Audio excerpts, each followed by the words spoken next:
24ஆம் ஆண்டு இந்த இருமல் மருந்து தயாரிக்கின்ற கம்பெனிக்கு எந்த சோதனையும் மேற்கொள்ளவில்லை. 25ஆம் ஆண்டும் திராவிட முன்னேற்ற கழக அரசு சுகாதாரத்துறை இந்த மருந்து தயாரிக்கின்ற கம்பெனியில் எந்தவித சோதனையும் மேற்கொள்ளவில்லை. 24ஆம் ஆண்டும் சோதனையை மேற்கொள்ளவில்லை, 25ஆம் ஆண்டும் சோதனை மேற்கொள்ளவில்லை. எதற்காக சொல்லிட்டு சொன்னால் இந்த நிறுவனம் தொடர்ந்து முறைகேட்டில் ஈடுபட்டிருக்கின்றது.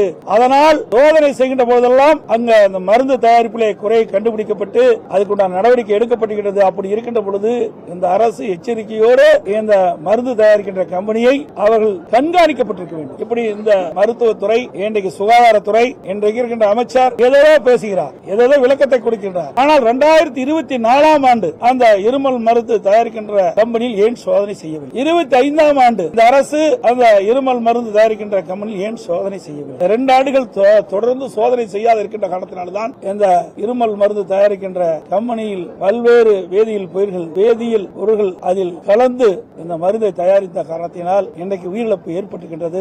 இந்த அரசினுடைய அலட்சியத்தின் காரணமாக தான் இந்த உயிரிழப்பு ஏற்பட்டிருக்கின்றதை நேரத்தில் சுட்டிக்காட்ட கடமைப்பட்டிருக்கிறது.